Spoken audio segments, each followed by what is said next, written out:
Bonjour chers amis. Je me propose aujourd'hui d'aborder un sujet très connu, très beau aussi, mais qui a été trop souvent mal utilisé. Le rapport homme-femme en Éphésiens 5. Quand nous parlons de ce que dit la Bible par rapport à la relation époux-épouse, il faut bien distinguer ce qui était avant et ce qui se dit aujourd'hui. Avant, beaucoup d'hommes exigeaient la soumission, l'obéissance de leurs femmes, en se basant sur la parole. Et il faut dire que beaucoup ont traité leurs épouses comme une esclave en exigeant une obéissance totale. Aujourd'hui, avec le féminisme qui devient de plus en plus fort, on ne l'ose plus. C'est plutôt l'essai d'expliquer que finalement les femmes n'ont pas à être soumises à leur mari. Dans les deux cas, je trouve que les gens interprètent la Bible non pas pour la comprendre, car elle est par rapport à ce sujet tellement claire et belle, mais pour justifier leurs convictions, leur manière de vivre, ce qu'ils veulent avoir ou faire. Je vous propose de lire le passage. Éphésiens 5, à partir du verset 22. Femmes, soyez soumises à vos maris comme au Seigneur, car le mari est le chef de la femme, comme Christ est le chef de l'Église, qui est son corps et dont il est le Sauveur. Or, de même que l'Église est soumise à Christ, les femmes aussi doivent l'être à leur mari en toutes choses. Maris, aimez vos femmes, comme Christ a aimé l'Église et s'est livré lui-même pour elle. Ce passage n'a rien de compliqué. Il est même facile à interpréter. Une lecture attentive devrait suffire pour nous garder des faux enseignements. C'est que les gens ne veulent pas.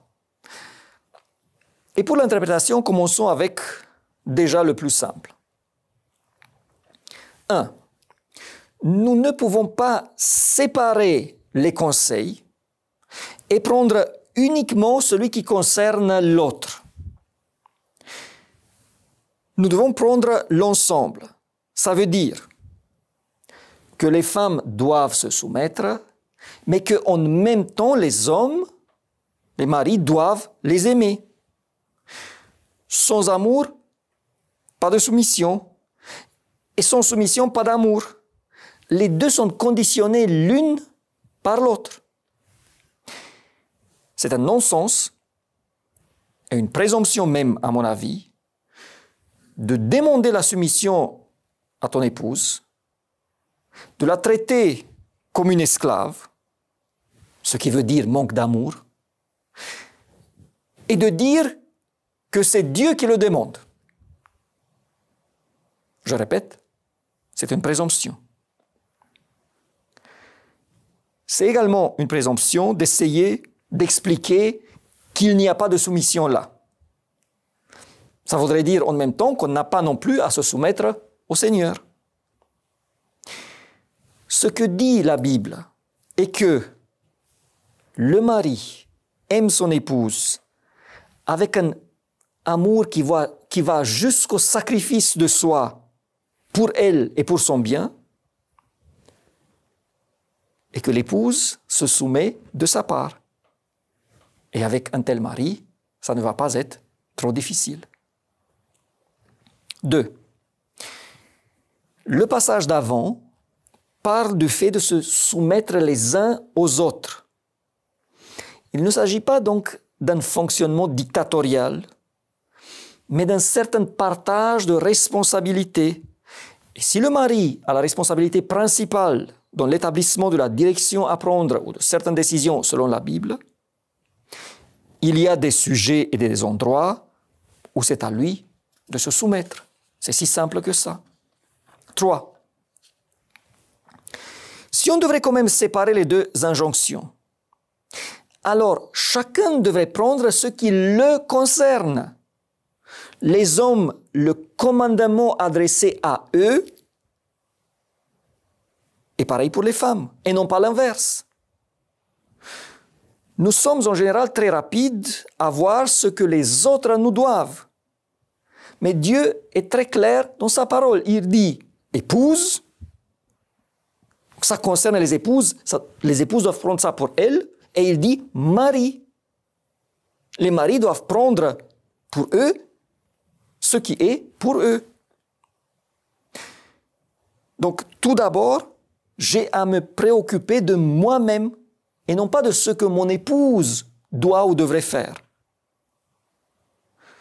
Voilà, ce que j'ai dit jusqu'à ici, c'est tellement évident que nous ne devrions même pas avoir à discuter sur ce passage. Ce n'est pas de l'exégèse profonde, c'est juste une simple lecture.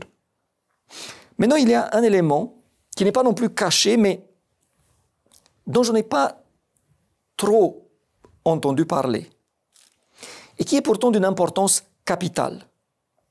Et c'est avec lui qu'on devrait commencer quand on interprète ce passage. Et si on fait le premier pas dans la bonne direction, après les autres choses vont venir toutes seules. Dans le passage, ce n'est pas le rapport époux-épouse qui est le plus important. Ce n'est pas la relation avec le partenaire qui est au centre dans ce passage. Regardons, je vais lire et vous me dites pour vous, quel est le dénominateur commun. Vous soumettons les uns aux autres dans la crainte de Christ. Femmes, soyez soumises à vos maris comme au Seigneur. Maris, aimez vos femmes comme Christ a aimé l'Église. Alors, bien sûr, le dénominateur commun, c'est le Seigneur, c'est le Christ. Tout doit se faire avec lui, autour de lui, en rapport avec lui. Ce qui compte d'abord, c'est ma relation avec le Seigneur, et ensuite,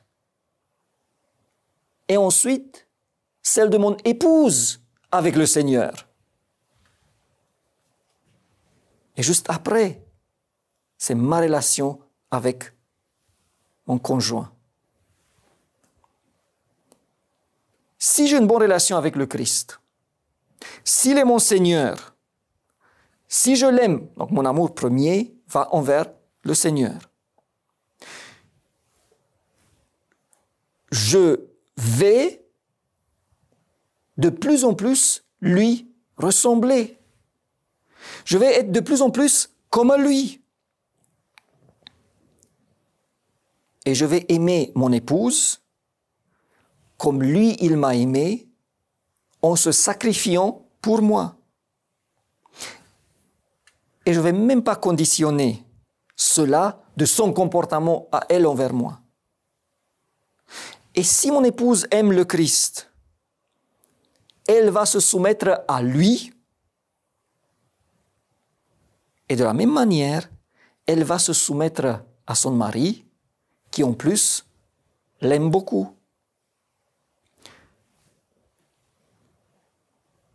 La manipulation de ce beau passage pour exiger de l'autre d'une manière égoïste de m'offrir ce que je souhaite est une preuve que ma relation avec le Christ n'est pas bonne. Et dans ce cas-là, ma relation avec mon époux, mon épouse va souffrir également. Alors mes amis, que Dieu nous aide, les époux, d'aimer nos épouses avec un amour qui est prêt à se sacrifier, qui ressemble à celui de Christ. Et dans ce cas-là, ça va être très facile pour elles de se soumettre. Et que la référence de nos couples reste toujours le Seigneur Jésus-Christ. Au revoir et à la prochaine.